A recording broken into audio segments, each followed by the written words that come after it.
So why I'm actually here is because I met Ziki and Daniel at an event in Slovenia. And so I was traveling around a bit in the region for the past few months. Then I had Paul on my podcast, because I also have a podcast that make all sorts of stuff. So I'm pretty much the nightmare of my mom, because I'm doing like too many things at the same time, and your parents always want you to be like become an expert and be focused. I'm not focused at all. I even don't really know what I'm going to talk about. Like I'm just going to be probably completely free. So long story short, then Zikri also invited me, and I was like, nah, I don't want to give another public talk again. So, but then when he told me the date, which was the 27th of November, I said, wait a minute, that's my mom's 71st birthday, and I'm not in Germany. So I'm going to give this talk. I'm going to fly from Hanoi to Kuala Lumpur and dedicate this talk to my mom's birthday, who is now in Germany, and I hope she's having a great birthday. So applause for my mom.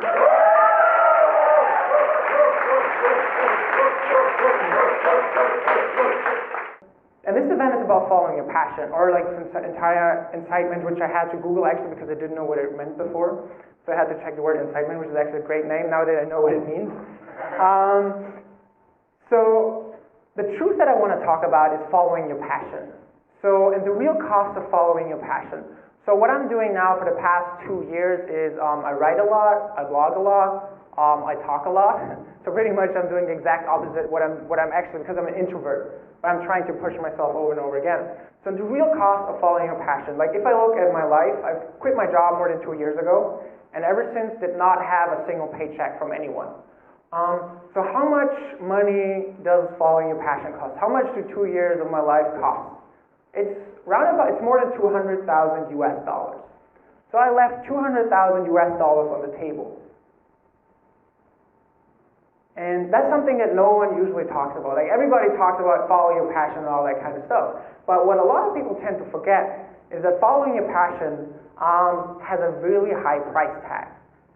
And so what I did instead, I started all of these things, and instead I made maybe a tenth of what I would have made at a job, like this 200K. So I made maybe 20,000 in the past 2 years. I could easily have done like consulting gigs, freelance gigs, or whatever. But no, I didn't want to do this because I knew if I would do this, this would take up all of my time. I really wanted to do my passion, writing, getting to know, getting in touch with people, speaking, and it could cost me 200K, and instead I make a tenth of it. And why is nobody really talking about this? Because what's going on right now, and that's so on point what you said before, because right now there's a personal growth porn industry out there. Like everybody wants you to become a better person, to grow more, to do this, to do that, to become, like 7 ways to become more successful. Like we're pretty much freaking brainwashed by all of this stuff out there. Like everybody wants us to be more successful, to do more in our lives. But at the end of the day, what they're doing is they're all making money with this. Like every click you make on all of these articles will make them money. And I think we're at a stage right now where like most of the questions that people ask me online is, oh, I'm 20 years old, I'm 22 years old, I'm 17 years old. I feel like a failure in my life. And I'm like, what the hell are you even talking about? When I was in my 20s, I'm older than 20, so I can say this now. So when I was in my 20s, I was going out, I was getting drunk, I was experiencing life. And what's currently happening is there's so much pressure by all these online platforms, all these websites that want you to like, oh, you have to succeed in your 20s, and that's bullshit. All you have to do is experience life. Because there's one thing, there's like information and there's knowledge. Like information you gain by reading hundreds and hundreds and hundreds of books, or watching that YouTube video, or even listening to me is just information. But the leap from information to knowledge happens once you start experiencing things.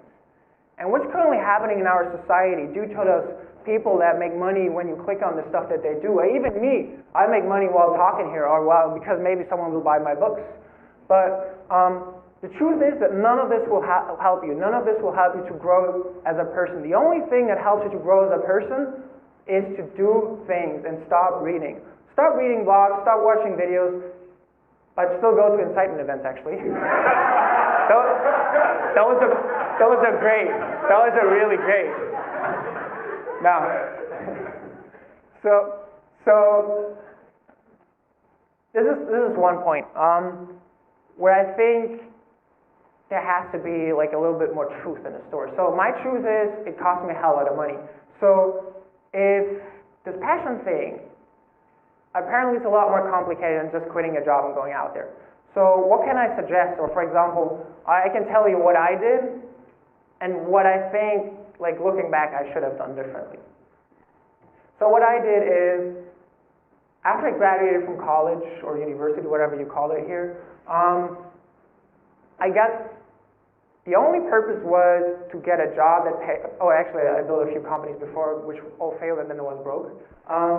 So the only purpose that I had to get a job was to get as much money as possible and save as much money as possible.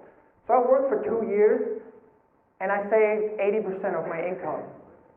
And I was happy every freaking morning because when I got up, because I had a purpose. The purpose of my life and the purpose of this job was not like to work for somebody else, but the purpose was to be able to, at one point in time, finance my dreams. Because the truth is, life is expensive. Like, it doesn't matter which country you're from or where you live in, it costs a hell lot of money. And one way to do this is really try, like a lot of people tell you like, yeah, don't go to university, but the thing is, when you go to university, you can cash in for a few years. And I know it sounds egoistic, that was like actually the German pronunciation, I'm sorry. So it sounds a bit egoistic, but at the end of the day, what you want to do is achieve your dreams. And in most cases, achieving your dreams will help you to help more people. So the way that I did, I saved a hell lot of money, 80% of my income for 2 years, and then I quit my job. But looking back, it was a bad decision. Because I thought, yeah, after 1 year, I might be able to make money with following my passion. But it's not true. Because if you want to make money following your passion, you have to be one of the best out there in whatever you do. You have to be a master. Because the thing is like, yeah, you might be a writer, or yeah, you might be a blogger, but only the top 1% will be able to make a living off of it. So the thing is, you need a lot more time. Like in my case, I thought it might maybe take 1 year. Now it's 2 years, I'm barely able to cover my expenses. So, oh, I almost touched the thing again. It's really irritating. So the thing is, yeah, you have to become one of the best. And what do you need for this? You need a hell lot of time. And time, usually, you need also some money, right? So what I learned from myself is, first of all, you need a hell lot of time. For time, you need a hell lot of money, depending on what country you're living in. So that's one of the two ways. Like the first thing, as I did, like save a lot of money, or the better thing that I did not do, which I not really regret because I'm doing what I'm doing now, which is also great, is to start planting seeds. So you start planting seeds by doing a lot of stuff. And you can start planting seeds even tomorrow. And you should actually start planting seeds tomorrow. And planting seeds can be a whole lot of stuff. Like, I have a great example. The event where I met you, the only reason, because I had no reason to be there, because there were so many crazy people and successful people, except maybe the Incitement guys. No. I don't know how you did it, but so how much time do we have left? 10 minutes? All right, great. So the only way I got invited was because I knew the guy who was organizing it, and I suggested him 5 speakers. He invited all 5 of them. So I never really wanted to go there because I was like, what the hell do I want to do in Slovenia at this conference? And then what happened is he asked me, oh, Yann, by the way, do you want to come as well? I was like, I don't know, yeah, sure, why not? So why I'm telling you this? Because the thing is, I helped someone first. So I helped him out. I connected him with 5 people that were then giving a talk at his event. And then I ended up in a panel, how to build globally successful startups. Like, what the hell do I know about it, right? But the point is that when you plant seeds, and a seed can be introducing someone, the same thing right here. I introduced Paul and Ziggy. Like, Paul is here because I introduced him. And then this kid was like, hey, you're in the region as well. Do you want to come up? I was like, yeah, sure. So again, that is planting seeds. And I think you can start planting seeds even when you have a job. And you should start doing this. And you can start For example, like what's happening right now with LinkedIn, like we're hoarding LinkedIn contacts. We have like 500, 600, 700 contacts on LinkedIn. But the truth is, like, who of you even uses the LinkedIn contacts? Like, probably no one. I'm not going to ask because that didn't work out before. So the thing is, like, we hoard contacts. But what you should do instead is start introducing people to each other. Because in 5 years, like, for example, if I go back to Paul and, like, send him an email in 5 years, and we've never ever been in touch with, it's like, who is this young guy? I have no clue who you are. So what you should do instead is start introducing people to each other. And not only business, maybe even people that will then fall in love with each other. Because if I go to Paul, and then Paul is actually married to someone, I don't know about your situation, but who is then married to someone that I introduced him to, he will definitely remember my name. And that's what it's all about. That is what planting seeds is all about. Start connecting people. Like, if you know this person might be able to help this person, start planting seeds. And then over time, and maybe at one point in time, one seed might grow into a big enough tree that you can start and quit your job. So you should never actually, like, if you have a job, keep it as long as possible. Try to get as much, I'm sorry if there's any HR people around here, I hope not. Try to get as much money out of, like, if it's a big corporation, try to get as much money out of it as possible. If it's someone like Paul, try to learn as much as possible, because then he's going to fund your project. So that's really what I'm saying. So the two ways: save as much money as possible. The second thing is keep your job as long as possible, and start planting seeds. Start planting seeds tomorrow. The second thing is passion. So how do you actually know, or how do you find your passion? I can tell you, I'm not quite sure what my passion is. I just do a whole bunch of stuff which I like. But one way how I think about passion is, and that's how I do it. So if the thing you're doing, if it's something where you might be comfortable getting broke and having to live on the streets, then it might really be something that you love doing. So if you do something just because you think you could get money out of it, then it's most probably not a passion, unless you love money, which is a whole different story then. What's that? Yeah. So, because what's going to happen is that whatever you start, whatever your passion is, whatever project you start, you're not going to make money for at least the first 5 years. So if you're in it only for the money, you're probably going to stop. Because money will, whenever you start a passion project, or whenever you start doing something what you love doing, if you think it takes 1 year, it will probably take 10 years. If you think it will take 2 years, it might take 5 years. If you think it will take 3 years, it might take what did I say? Maybe 4 years. So always think about it. Okay, is this thing that I'm doing, would I be comfortable getting completely broke, losing all of my money? Like right now, I'm losing not a lot of money, but I'm losing money each month. But I'm completely comfortable with it. So this is an indicator. Like whenever you do something, and I'm not going to say you have to follow your passion, but because this is the topic is passion. So if you know and feel comfortable losing money, I'm not saying you have to, but it's always good to make money. So this is a good indicator. Like if you think about it, is this something I would be comfortable having no money? Or when you're sick, for example, when I'm sick for 5 days, I cannot write.